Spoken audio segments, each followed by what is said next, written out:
ऋषिकेश, अब मैं आपके पास आ रही हूँ। जो यहाँ पर कोशिश की जा रही है कांग्रेस को सदन में नेता प्रतिपक्ष ना बताकर इंडिया गठबंधन में बाकी विपक्षी दलों से अलग थलग करके जो एआई समिट का एक जो आधार बनाया गया है, क्या वाकई उसमें सफल होते हुए बीजेपी या प्रधानमंत्री दिख रहे हैं? और वाकई बैकफुट पर आ गई है क्या कांग्रेस इस मुद्दे के बाद से? नहीं, बिल्कुल नहीं पूजा, ऐसा बिल्कुल नहीं लगता कि कांग्रेस बैकफुट पर है, बल्कि वो फ्रंट फुट पर खेल रही है।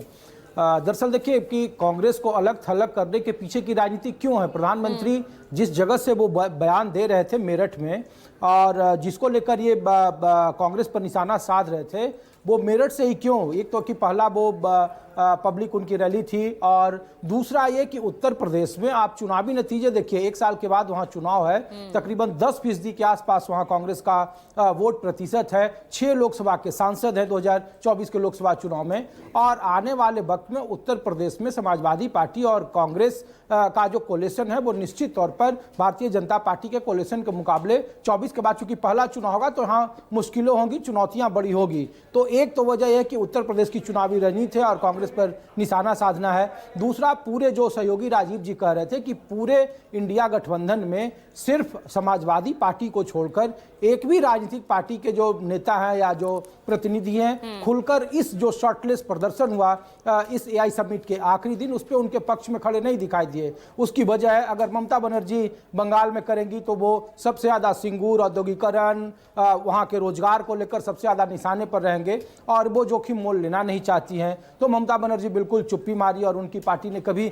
इस तरीके के इस प्रदर्शन के पक्ष में या विपक्ष में या कोई इस तरीके का उन्होंने बयान नहीं दिया। तमिलनाडु में डीएमके की स्थिति वही देख लीजिए, केरला में आप लेफ्ट के पार्टियों का ये हाल देख लीजिए। लेकिन अखिलेश यादव ने प्रत्यक्ष या अप्रत्यक्ष तौर पर, देखिए 5 दिन का समिट था पूजा, पहले दिन प्रधानमंत्री की सिक्योरिटी की वजह से वहां का जो अफरा तफरी का माहौल था वो जगजाहिर है, सारा देश, सारा सोशल मीडिया का जो विंग है वो इस बात को जानता है। दूसरे दिन गलगोटिया ने रही सही कसर पूरी कर दी। तीसरे दिन फिर वहां दूसरे तरीके का विवाद शुरू हुआ, लेकिन इन सारे विवादों से पर्दा या फिर वो पीछे चले गए सिर्फ और सिर्फ कांग्रेस के उस प्रदर्शन की वजह से। और उसमें भी पूजा, कांग्रेस में 2 फाड़ था, 2 तरह के विचारधारा के लोग थे। एक ने कहा कि बिल्कुल जरूरी था और इस पर स्टैंड लेना चाहिए, क्योंकि आने वाले वक्त में जो इंडिया और अमेरिका का ट्रेड डील हुआ है और उसको आने वाले वक्त में चुनावी मुद्दा बनाया जाना है। अगले साल पंजाब में विधानसभा के चुनाव है, उत्तर प्रदेश में विधानसभा के चुनाव है, और ट्रेड डील में जो किसानों का मामला है उसको लगता है कांग्रेस को कि आने वाले वक्त में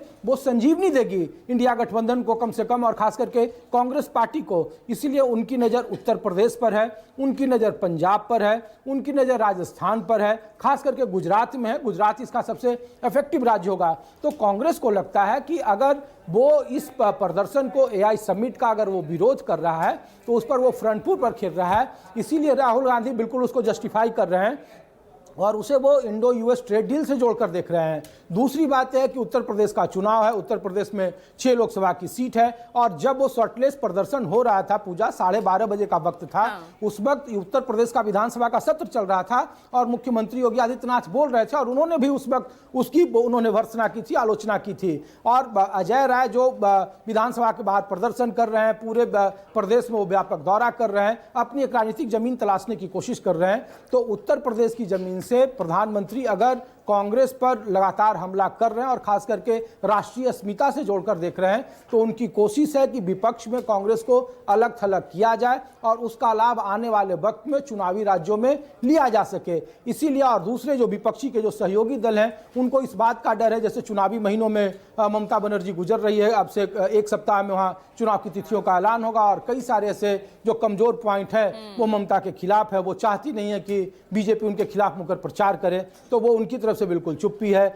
तमिलनाडु में डीएमके की स्थिति आप देख ही रहे हैं, केरल में, चूंकि सब चुनावी राज्यों में फंसे हुए हैं। एक अखिलेश यादव है जो अप्रत्यक्ष या प्रत्यक्ष तौर पर इस पूरे एआई ग्लोबल समिट का उन्होंने विरोध किया, उसको लेकर उन्होंने कई तरह के व्यंग और तंज कसे, और उसका नतीजा देखिए कि, और अब जो चूंकि कांग्रेस वहां मजबूत साझीदार है, सहयोगी है, तो इसीलिए कोशिश है कि कांग्रेस को अलग थलग कर विपक्ष में एक अपनी राजनीति को परवान चढ़ाया जाए। कांग्रेस को लगता है कि वो इंडो यूएस जो ट्रेड डील हुआ है उसमें किसानों का मुद्दा, उसमें जो यहाँ के लोकल प्रोडक्शन का मामला है, उसको वो एक राजनीतिक मुद्दा बनाए, जिससे आने वाले वक्त में जो चुनावी राज्य बड़े बड़े चुनावी राज्य हैं, होम स्टेट जो गुजरात है, उत्तर प्रदेश है, पंजाब है,